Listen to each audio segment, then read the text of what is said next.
نحمد اللہ تعالی ونصلی ونسلم علی رسولہ المجتبی وعلی آلہ وصحبہ وبارک وسلم دائما ابدا، اما بعد، اعوذ باللہ من الشیطان الرجیم، بسم اللہ الرحمن الرحیم۔ بحمد اللہ تعالیٰ کہ رب کائنات کے احسان اور کرم سے آج آپ اپنا سب ملاحظہ کریں گے سورۃ المائدہ کی 11 نمبر شفا سے آگے سماعت کیجیے گا۔ اعوذ باللہ من الشیطان الرجیم، بسم اللہ الرحمن الرحیم۔ وَلَقَدْ أَخَذَ اللَّهُ مِيثَاقَ بَنِي إِسْرَائِيلَ وَبَعَثْنَا مِنْهُمْ اثْنَيْ عَشَرَ نَقِيبًا وَقَالَ اللَّهُ إِنِّي مَعَكُمْ لَئِنْ أَقَمْتُمُ الصَّلَاةَ وَآتَيْتُمُ الزَّكَاةَ وَآمَنْتُمْ بِرُسُلِي وَعَزَّرْتُمُوهُمْ وَأَقْرَضْتُمُ اللَّهَ قَرْضًا حَسَنًا وَأَقْرَضْتُمُ اللَّهَ قَرْضًا حَسَنًا لَأُكَفِّرَنَّ عَنْكُمْ سَيِّئَاتِكُمْ وَلَأُدْخِلَنَّكُمْ جَنَّاتٍ تَجْرِي مِنْ تَحْتِهَا الْأَنْهَارُ فَمَنْ كَفَرَ بَعْدَ ذَلِكَ مِنْكُمْ فَقَدْ ضَلَّ سَوَاءَ السَّبِيلِ۔ وَلَقَدْ اور البتہ تحقیق اخذ اللہ پکڑا اللہ تعالیٰ نے، یعنی لیا اللہ تعالیٰ نے، میثاق بنی اسرائیل، بنی اسرائیل سے ایک مضبوط عہد، مضبوط وعدہ لیا۔ وبعثنا منہم اور اللہ تعالیٰ نے ان میں مبعوث فرمایا، اثنی عشر نقیبہ، 12 نقیب، 12 سردار ان میں مقرر فرمائے۔ وقال اللہ اور اللہ تعالیٰ نے یہ ارشاد فرمایا، انی معکم میں تمہارے ساتھ ہوں، لئن اقمتم الصلاۃ بشرطے کہ تم نماز قائم کرو، وآتیتم الزکاۃ اور زکوٰۃ تم ادا کرتے رہو، وآمنتم برسولی میرے رسولوں پر ایمان لاؤ، وعزرتموہم ان کی تعظیم و توقیر کرو، ان کی غلامی کا پٹ اپنی گردن میں ڈال لو، وَأَقْرَضْتُمُ اللَّهَ اور تم دو قرضہ اللہ تعالیٰ کو، قرضاً حسنا بہترین قرضہ، یعنی اللہ تعالیٰ کی راہ میں اپنے مال و دولت کو خرچ کرو۔ ارشاد فرماتے ہیں، لَأُكَفِّرَنَّ عَنْكُمْ سَيِّئَاتِكُمْ اگر تم ایسا کرو گے تو تم سے خطا ہو بھی جائے گی تو ہم اس کو معاف فرما دیں گے۔ وَلَأُدْخِلَنَّكُمْ جَنَّاتٍ تَجْرِي مِنْ تَحْتِهَا الْأَنْهَارُ اور ضرور بے ضرور ہم داخل کریں گے تم کو ان باغات، ان جنتوں میں کہ جن کے نیچے نہریں بہتی ہیں۔ فمن کفر بعد ذلک منکم تو جس کسی نے کفر کیا، انکار کیا اس کے بعد تم میں سے، فقد ضل سواء السبیل بے شک وہ گمراہ ہوا صراط مستقیم سے، سیدھی راہ سے وہ بہک گیا، گمراہ ہو گیا۔ پروردگار عالم جل وعلا نے بنی اسرائیل سے متعدد اوقات میں وعدہ لیا۔ حضرت سیدنا موسیٰ کلیم اللہ کے ساتھ انہوں نے کئی مرتبہ وعدہ کیا، بلکہ ایک مرتبہ تو یہ ہوا کہ رب کائنات جل وعلا نے فرمایا وَرَفَعْنَا فَوْقَكُمُ الطُّورَ کہ تمہارے اوپر ہم نے طور کو بلند کر دیا تھا، یعنی بنی اسرائیل کو حضرت سیدنا موسیٰ کلیم اللہ نے رب کائنات کے احکامات سنائے اور ان کو فرمایا کہ اس پر تم عمل کرو گے، جو کچھ میں تمہیں کہہ رہا ہوں، تورات کے ہر حکم پر تم عمل کرو گے، میرا ہر ارشاد گرامی قدر تمہارے لیے ظاہرہ ہوگا اور تم میرا ہر حکم مانو گے۔ تو بنی اسرائیل نے اس بات کو ماننے سے انکار کر دیا تھا، وہ ماننے کے لیے تیار نہ ہوئے تھے، تو پھر رب کائنات ایک پہاڑ کو ان کے اوپر مسلط کر دیا، یعنی جبریل امین نے اللہ تعالیٰ کے حکم سے ایک پہاڑ کو اکھاڑ کر ان کے اوپر لے آئے، یعنی ان کے اوپر وہ پہاڑ گرنے والا تھا، ایک چھت کی طرح پہاڑ ان کے اوپر آ گیا۔ حضرت موسیٰ کلیم اللہ ان سے فرمانے لگے، بتاؤ مانو گے کہ نہیں مانو گے؟ اگر نہیں مانو گے تو پہاڑ تمہارے اوپر گر جائے گا، تم پس جاؤ گے، تباہ و برباد ہو جاؤ گے، اگر مان لیتے ہو تو پہاڑ پیچھے ہٹ جائے گا۔ چنانچہ وہ سارے کے سارے یہودی بنی اسرائیل والے انہوں نے سجدہ میں سر رکھ دیا، سجدہ اس انداز سے کیا کہ داہنی جانب، یہ سجدہ میں اس طرح سے داہنی جانب زمین پہ رکھی، پیشانی نہیں، یہ رخسار زمین پر رکھا اور ایک آنکھ سے پہاڑ کو دیکھتے تھے کہ ہم پر گر تو نہیں جائے گا۔ آج تک یہودی اسی طرح سجدہ کرتے ہیں، ہم اپنی پیشانی کے بل پر سجدہ کرتے ہیں، یہودی رخسار کے بل پر سجدہ کرتے ہیں۔ جب انہوں نے مان لیا، سر جھکا دیا سجدہ میں، تو رب کائنات جل وعلا نے پہاڑ کو پیچھے ہٹا دیا۔ ان کو رب کائنات جل وعلا نے یہ سزا نہیں دی، پھر پہاڑ کو پیچھے ہٹا دیا، انہوں نے مان لیا، کہنے لگے ہم مان لیتے ہیں۔ تو حضرت سیدنا موسیٰ کلیم اللہ نے ان کے لیے 12 سردار، یہ 12 قبیلے تھے۔ حضرت سیدنا یعقوب علیہ نبینا علیہ السلام کا لقب اسرائیل ہے۔ اللہ کی رضا کی خاطر رات کے وقت وہ اپنے گھر سے نکلے تھے۔ حضرت یعقوب کے بڑے بھائی کا نام عیس تھا، اس کو تورات میں عیسو لکھا ہوا ہے، عین یہ سین واو عیسو لکھا ہوا ہے، اور اہل عرب اس کو عیس عین یہ سواد کے ساتھ پڑھتے ہیں۔ یہ حضرت سیدنا یعقوب علیہ السلام کے بڑے بھائی تھے، حضرت اسحاق علیہ السلام کے بیٹے۔ حضرت سیدنا یعقوب علیہ السلام کو رب کائنات نے بنی اسرائیل کی ہدایت کے لیے چنا۔ تو حضرت سیدنا یعقوب علیہ السلام اپنے بڑے بھائی کے خوف سے کہ وہ انہیں نقصان نہ پہنچائے، اللہ کے حکم سے رات کے وقت اپنے گھر سے نکلے تھے، اس لیے ان کو اسرائیل کہا گیا، رات کے وقت گھر سے نکلنے والا۔ حضرت سیدنا یعقوب علیہ السلام کی اولاد، ان کے 12 بیٹے تھے، چنانچہ بنی اسرائیل کے 12 قبیلے وہ الگ الگ قبیلے بنے۔ ایک باپ کی یہ اولاد یعنی 12 قبیلے جو تھے، ان کے آپس میں بنتی نہیں تھی، یہ آپس میں بھی لڑائی جھگڑے کرتے تھے، حتیٰ کہ جب حضرت سیدنا موسیٰ کلیم اللہ کی خدمت فیض درجت میں حاضر ہو کر انہوں نے عرض کیا تھا، اے موسیٰ علیہ السلام، ہمیں پانی کی ضرورت ہے، ہمیں تم رب سے پانی لے کے دو۔ رب کریم شاف مطلب سسکا موسیٰ لقومہ فقلنا اضرب بعصاک الحجر فانفجرت منہ اثنتا عشرۃ عینا۔ موسیٰ کلیم اللہ نے اللہ تعالیٰ کے حکم سے جب اپنا عصا اس پہاڑ پر مارا تو 12 چشمے نکلے تھے، یعنی 12 چشمے الگ الگ قبیلوں کے لیے الگ الگ چشمے تھے۔ یہ الگ الگ کیوں تھے؟ یہ لوگ ایک چشمے سے پانی بھی نہیں پی سکتے تھے، ایک چشمہ ہوتا جی باری باری اس سے پانی پی لیں، نہیں، یہ آپس میں لڑائی جھگڑے کرتے تھے۔ ایک باپ کی یہ اولاد 12 بھائی حضرت سیدنا یوسف کے جو 11 بھائی تھے، 12ویں حضرت یوسف ہیں، آپس میں اس طرح یہ لڑتے تھے۔ تو حضرت سیدنا موسیٰ کلیم نے ان پر 12 نقیب ہی مقرر فرمائے، یعنی ہر قبیلے سے ایک ایک سردار حضرت موسیٰ کلیم اللہ نے ان پر مقرر کر دیا۔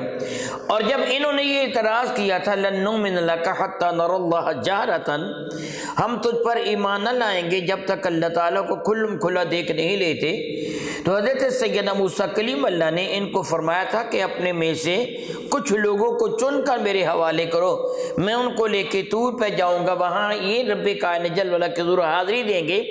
تو ہر قبیلے سے 6 آدمی نکلے تھے، ان کی تعداد 72 ہو گئی تھی۔ حضرت سیدنا موسیٰ کلیم فرمایا تھے مجھے اللہ تعالیٰ نے حکم دیا 70 کو لے کے آنا ہے، چنانچہ یوسع بن نون اور کالب بن یوکنا، یہ سیدنا موسیٰ کلیم اللہ سے نہایت ہی وفا کرنے والے افراد تھے۔ حضرت موسیٰ کلیم اللہ ان کو پیچھے چھوڑا تھا اور 70 کو لے کے گئے تھے۔ میرے اس بات کرنے کا مقصد یہ ہے کہ بنی اسرائیل ایک پانی پر بھی اکٹھے نہیں ہوتے تھے، ایک بات پر بھی اکٹھے نہیں ہوتے تھے، اس لیے ان کے لیے 12 سردار الگ الگ مقرر کر دیے گئے کہ تم ان کا کہنا مانو گے۔ حضرت سیدنا موسیٰ کلیم اللہ ان کو ارشاد فرماتے اور یہ عمل کرواتے بنی اسرائیل کو۔ رب کائنات ارشاد فرماتے ہیں کہ قال اللہ نے ان سے فرمایا، یعنی حضرت موسیٰ کلیم اللہ کے توسط سے، جس طرح ہم یہ کہتے ہیں اللہ نے ہمیں نماز پڑھنے کا حکم دیا ہے، براہ راست حکم نے دیا نبی کے وسیلہ سے، یعنی حضور کے وسیلہ سے ہمیں نماز پڑھنے کا حکم دیا، ڈائریکٹ رب کائنات ہمیں نماز کا حکم نے دیا، حضور کو فرمائے کہ تم کہو، لیکن ہم کہتے ہیں کہ یہ نماز پڑھنا اللہ کا حکم ہے، زکوٰۃ دینا اللہ کا حکم ہے، روزہ رکھنا اللہ کا حکم ہے، حج کرنا اللہ کا حکم ہے، ہم اسے اللہ کا حکم مانتے ہیں، یعنی یہ دیا ہے اللہ نے اپنے نبی کے وسیلہ سے۔ اسی طرح وقال اللہ، اللہ نے ان سے فرمایا، یعنی حضرت سیدنا موسیٰ کلیم اللہ کے توسط سے کیا فرمایا؟ انی معکم، میں تمہارا ساتھ دوں گا، میں تمہارے ساتھ ہوں، بشرطے کہ لئن اقمت الصلاۃ، لئن اور اگر اقمتم الصلاۃ، تم نماز قائم کرتے رہو، یعنی جو عبادت اللہ تعالیٰ نے ان پر جس انداز سے فرض کی تھی اس عبادت پر مضبوطی کے ساتھ قائم رہو، تسلسل کے ساتھ قائم رہو۔ اقام الصلاۃ، نماز کا قائم کرنے سے مراد کیا ہوتے ہیں؟ اللہ تعالی نے بار بار اشارہ گرامی قدر فرمایا نماز قائم کرو، نماز قائم کرو، اقیم الصلاۃ، نماز قائم کرو۔ قائم سے مراد یہ ہوتا ہے کہ تسلسل کے ساتھ ادا کرتے رہو۔ جس طرح کو بندہ کہے کہ میں اپنے وعدے پر قائم ہوں، بطور مثال میں آپ کے ساتھ وعدہ کروں میں یہاں کھڑا رہوں گا یا یہاں بیٹھا رہوں گا، اب میں اٹھ کے چلا جاؤں دوبارہ آ کے بیٹھوں تو میں اپنے وعدے پر قائم رہا؟ وعدے پر قائم کب ہوں گا؟ جب تسلسل کے ساتھ بیٹھا رہوں گا، میں نہیں اٹھوں گا۔ اگر اٹھ جاؤں گا پھر وعدے پر قائم، تو رب کریم نے نماز کے قائم کرنے کا حکم دیا ہے کہ تسلسل کے ساتھ ایک کے بعد دوسری نماز پڑھتے رہو۔ یہ نہیں کہ کبھی کوئی پڑھی کبھی نہ پڑھی، ایک دو پڑھ لی ایک دو چھوڑ دی، ایسے نہیں، تسلسل کے ساتھ کنٹینیو نماز پڑھتے رہو، یہ نماز کو قائم کرنا ہے۔ اس لیے صرف پڑھنے کا حکم نہیں دیا، قائم کرنے کا حکم دیا۔ ان کو بھی یہی فرمایا کہ اقمتم الصلاۃ، تم نماز کو قائم کرتے رہو، یعنی جو انداز نماز سے مراد وہ عبادت ہے۔ ہم لفظ صلاۃ کا ترجمہ نماز پڑھتے ہیں، نماز کرتے ہیں، اور ایک مخصوص عمل ہے۔ کریم آقا رسول رحمت نے فرما دیا تھا صلو کما رأیتمونی اصلی، جس طرح میں صلاۃ ادا کروں تم بھی اسی طرح صلاۃ ادا کرو گے۔ یہ پانچوں وقت جو ہم نماز پڑھتے ہیں، نماز تراویح پڑھتے ہیں، نماز تہجد پڑھتے ہیں، نماز عید ادا کرتے ہیں، تو یہ ہم رکوع و سجود کے ساتھ کرتے ہیں۔ ہر رکعت میں ایک ایک رکوع اور دو دو سجدے کیے جاتے ہیں۔ نماز جنازہ پڑھتے ہیں، وہ بھی نماز جنازہ پڑھتے اس میں نہ رکوع کرتے ہیں نہ سجدہ کرتے ہیں، ہے وہ بھی نماز ہے، یہ بھی نماز۔ ہم ان پانچ نمازوں میں جو تکبیرات کہتے ہیں وہ مخصوص ہیں۔ ہر عمل یعنی جب ایک رکن سے دوسرے رکن میں منتقل ہوں گے تکبیر کہتے ہیں، اور عید کی 6 تکبیریں ظاہر کہی جاتی ہیں، ان نمازوں میں نہیں کہی جاتی۔ یعنی جو عبادت کا طریقہ نبی نے جس انداز سے بیان کیا اس کو نماز سے تعبیر کر دیا گیا۔ خواہ رکوع کیا ہے یا نہیں کیا، جس طرح نماز جنازہ میں رکوع نہیں کیا، سجدہ نہیں کیا، حالانکہ وہ بھی نماز ہے، اس نماز میں رکوع بھی کیا اور سجدہ بھی کیا، جو بھی آپ پڑھیں گے۔ یہ نماز فجر ہے، نماز ظہر اثر عشاء وغیرہ، یعنی جن نمازوں میں نبی نے جو انداز اختیار کیا بات میں وہی انداز۔ تو یہاں نماز سے مراد وہ انداز ہے جو اللہ کے نبی نے ان کے سامنے عبادت کا انداز اختیار فرمایا، جس انداز سے بھی۔ وَآتَيْتُمُ الزَّكَاةَ، اور تم زکوٰۃ بھی ادا کرتے رہو گے جو ان پر اللہ تعالیٰ جل وعلا کی جانب سے فرض فرما دی گئی تھی، جس طرح ہم پر بھی فرض کی گئی ہے کہ اپنے مال کا، سونے چاندی اور مال تجارت، اس کا تم 40 حصہ ادا کرو گے۔ بنی اسرائیل کے لیے جو اللہ نے حکم دیا تو اس کے مطابق ہمیں حکم ہے 40 حصہ۔ وَآمَنْتُمْ بِرُسُلِي، اور تم ایمان لاؤ گے یقین کامل کے ساتھ میرے رسولوں پر۔ جب تک یقین کامل کے ساتھ رسول کو نہ مانا جائے بندہ صاحب ایمان نہیں کہلواتا۔ منافق بھی بظاہر مانتے تھے، میرے کریم آقا کی اقتداء میں نمازیں بھی ادا کرتے تھے، حضور کے حکم بھی مانتے تھے، مگر ان کے دل میں میرے کریم آقا کی محبت نہیں تھی۔ اگر بغیر تصدیق قلبی کے، بغیر عقیدت و محبت کے نبی کو مانا جائے تو یہ منافقت ہے۔ عقیدت و محبت کے ساتھ نبی کا حکم مانا جائے گا، نبی کے حکم کو سارے احکامات دنیا پر ترجیح دی جائے گی، کیونکہ نبی اپنی طرف سے حکم نہیں ارشاد فرماتے، رب کائنات کا دیا ہوا حکم اپنی امت کو سناتے ہیں کہ اللہ کا یہ حکم ہے۔ اسی لیے وَمَن يُطِعِ الرَّسُولَ فَقَدْ أَطَاعَ اللَّهَ، جس سے رسول اللہ کا حکم مان لیا اس نے اللہ کی اطاعت کر لی، کیونکہ اللہ تعالیٰ براہ راست بندوں سے مخاطب نہیں ہوتا، اپنے رسول کے وسیلے اور ذریعے سے بندوں سے مخاطب ہوتا ہے۔ تو یہاں فرمایا تم میرے رسولوں پر ایمان لاؤ گے، یعنی یقین کامل اور محبت کے ساتھ۔ ارشاد فرماتے ہیں وَعَذَّرْتُمُوهُمْ، اور ان کی تعظیم و توقیر کرو گے۔ عذر تعزیر اسی سے ہے جو سزا دی جاتی کسی کو جرم سے روکنے کے لیے۔ غلامی کا پٹا یعنی ادب و احترام کے تقاضوں کو پورا رکھتے ہوئے نبی کی غلامی کا پٹا اپنی گردن میں سجا لینا، تعظیم و توقیر کرنا اور ان کی غلامی اختیار کر لینا اور ان کے قدموں پر جان نچھاور کرنے کے لیے تیار ہو جانا۔ جب آدمی اپنے نبی کی غلامی کا پٹا اس انداز سے اپنی گردن میں ڈالتا ہے کہ میں اپنے نبی کے احکامات پر اپنی جان قربان کرنے کے لیے ہمہ وقت تیار ہوں، پھر وہ صاحب ایمان ہوتا ہے۔ یعنی جب محبت اپنے کمال کو پہنچی ہے، میرے اور آپ کے کریم آقا رسول عربی شفیع معظم رحمۃ اللہ علیہ کے ارشاد گرامی قدر ہے والذی نفسی بیدہ لا یؤمن احدکم حتی اکون احب الیہ من والدہ وولدہ۔ میرے نبی فرماتے مجھے قسم و رب کائنات کی جس کے دست قدرت میں میری جان ہے، حضور نے یہ قسم اٹھائی فرمانے کہ لا یؤمن احدکم، تو میں کوئی بھی ایمان والا نہیں ہو سکتا حتی اکون احب الیہ، جب تک میں اس کے نزدیک محبوب نہیں ہو جاتا، من والدہ وولدہ، اس کے والدین اس کی اولاد سب سے زیادہ۔ انسان دنیا میں اپنے والدین کے ساتھ اور اپنی اولاد کے ساتھ ٹوٹ کر محبت کرتا ہے، جب تک شادی نہیں ہوتی اس کا مرجع ماوا اس کے والدین ہوتے ہیں، جو کمائی کرتا ہے محنت و مشقت کرنے کے بعد جو اسے میسر آتا ہے اپنے والدین کی خدمت میں پیش کرتا ہے، لیکن جب اس کی شادی ہو جاتی ہے یہ الگ ہو جاتا ہے والدین سے، پھر جو کمائی کرتا ہے بیوی بچوں کے لیے یہ کرتا ہے۔ گویا یہ دو وہ افراد ہیں، یعنی وہ اقسام ہیں والدین اور اولاد جن کے ساتھ بندہ ٹوٹ کر محبت کرتا ہے۔ میرے نبی نے فرمایا مجھے اللہ کی قسم ہے جب تک اپنی اولاد اور والدین سے بڑھ کر مجھ مصطفیٰ سے پیار نہیں کرو گے تم ایمان والے نہیں ہوگے۔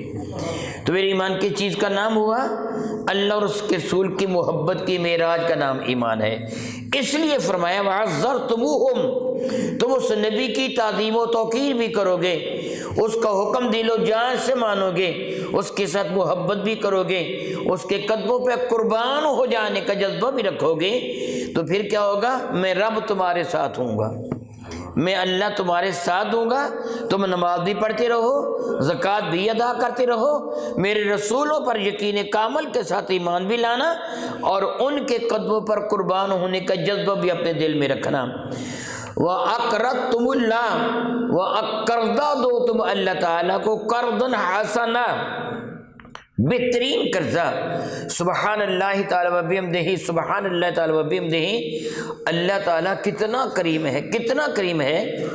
زکوٰۃ کے بعد قرضے کا ارشاد فرمایا، مراد یہ ہے کہ اللہ کی رضا کی خاطر اللہ کی راہ میں خرچ کرو، تنہا زکوٰۃ ہی نہیں کہ آدمی کہ بس زکوٰۃ دے کے میں فارغ ہو گیا ہوں، نہیں، نفلی صدقات، غریبوں کی خدمت کرنا، کسی کے ساتھ بھلائی کا سلوک کرنا۔